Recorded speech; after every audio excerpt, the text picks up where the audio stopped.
Está escrito no Evangelho segundo João, capítulo 11, versículo 25, o seguinte: Eu sou a ressurreição e a vida. Aquele que crê em mim, mesmo que morra, viverá. E todo que vive e crê em mim, não morrerá eternamente. Meu irmão, minha irmã, hoje, 2 de novembro, dia de finados. Finados, até a palavra lembra fim. Essa palavra vem do latim finis, que significa limite, fronteira, marco divisório. No último capítulo do último livro da Bíblia, Apocalipse, nosso Senhor Jesus Cristo se autodenomina como o Alfa e o Ômega, o princípio e o fim. Está em Apocalipse 22, 13. Fim, finados. Um dia de lembrar os que já viram seus dias findarem, que já chegaram à linha final desta vida.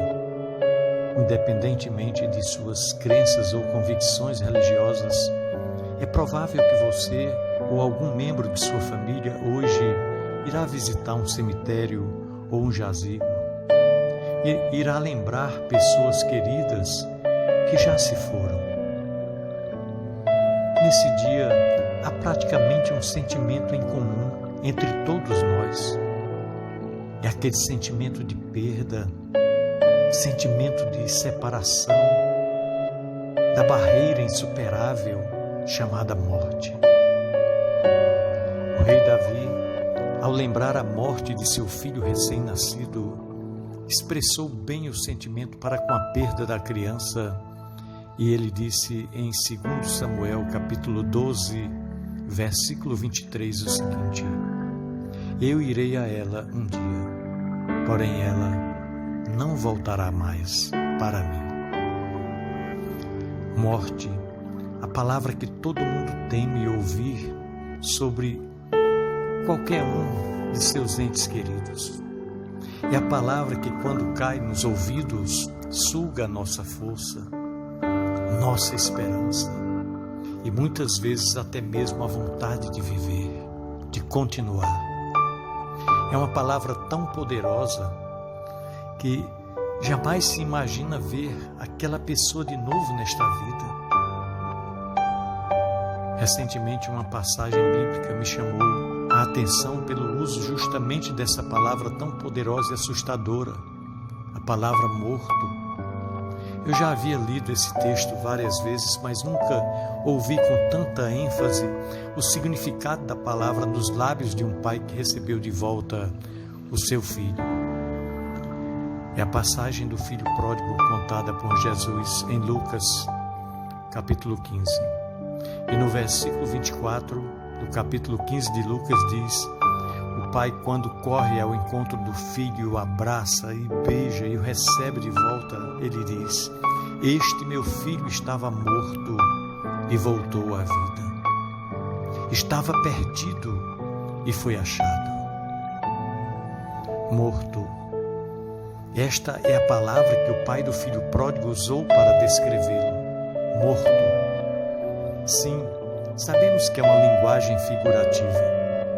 É verdade que o rapaz estava vivo, estava apenas morando numa terra distante, sonhando com a comida dos porcos. Vivo sim, mas só da forma mais óbvia e banal, respirando e andando, movimentando-se apenas. Estava vivo sim, com os sinais de um corpo animado, sim, nesse sentido ele estava vivo. Entretanto, no sentido mais absoluto da vida, no único que realmente importa, ele estava morto. Morto mesmo. E é exatamente desta morte que o apóstolo Paulo fala quando escreve aos cristãos lá em Éfeso. Efésios capítulo 2, versículos 1 e 2, ele diz: Vocês estavam mortos em suas transgressões e pecados, nos quais costumavam viver, quando seguiam a presente ordem deste mundo. Aqui Paulo está admitindo que ele também vivia assim, como morto para Cristo e a verdadeira vida. Quantas pessoas será que conhecemos que vivem assim, andando, se movimentando, correndo de um lado para o outro, porém mortos espiritualmente para a verdadeira vida? Defuntos para Deus, falecidos para a eternidade. Para aqueles que já foram sepultados, não há mais nada que possamos fazer. Mas para estes, sim, nós precisamos levá-los à fonte da vida. Precisamos levá-los a Jesus, que é a água viva. E só Ele, somente Ele pode dizer: eu sou o pão da vida. Eu sou a ressurreição e a vida. Eu sou o caminho, a verdade e a vida. E finalmente, Ele se autodeclara: eu sou o Alfa e o Ômega, o primeiro e o último, o princípio e o fim. Meu querido irmão, minha querida irmã, se Jesus é o fim, significa então que Ele estará lá no fim do túnel, no fim da nossa trajetória de vida, no fim da nossa jornada. Esta vida, sim, esta tem fim, mas a vida que Jesus nos propõe, essa não tem fim. E Ele estará lá, Ele mesmo, Jesus, água viva, pão da vida, ressurreição e vida, caminho, verdade e vida, Alfa e Ômega, primeiro e último, princípio e fim. Sim, Jesus é tudo isso. E quem tem Jesus em sua vida, tem isso tudo também. Nesse feriado de finados, você lembra os mortos de sua vida. Pai ou mãe, ou ambos, um filho, quem sabe, o marido ou a esposa, aquela pessoa de quem você tanto sente falta, talvez há meses, talvez há anos, e num momento como este, aquela dor parece voltar com força total. No dia em que esse ente querido se foi, no dia de seu sepultamento, ao lado do caixão, você teria dado qualquer coisa para tê-lo de volta. Se ele pudesse ser ressuscitado, se pudesse voltar à vida, o que você não teria dado para que ele voltasse a viver?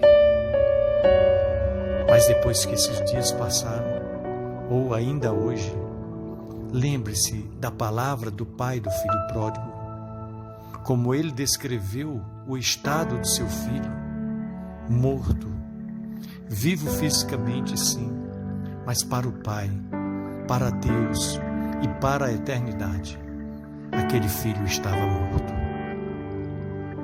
Será que há alguém próximo a você que se encontre neste mesmo estado? Você não pode dar aos seus queridos, que já foram sepultados, a vida de volta, não. Mas você pode dar a quem não conhece o autor da vida, a quem não voltou ainda ao Pai, a quem não bebeu ainda da água da vida, aquele que ainda não comeu do pão da vida, nem saboreou a ressurreição ainda nesta vida.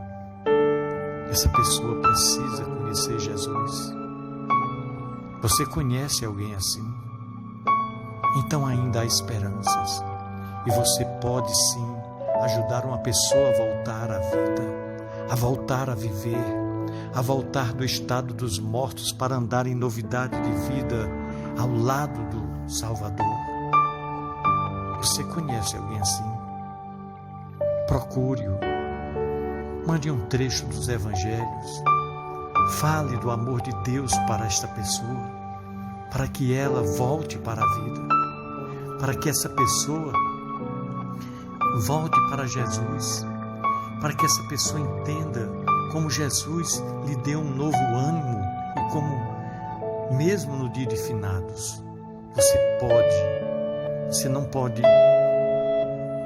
perder a esperança, porque você conhece aquele que estará lá no fim de tudo, o princípio e o fim, Jesus, o autor de toda a vida.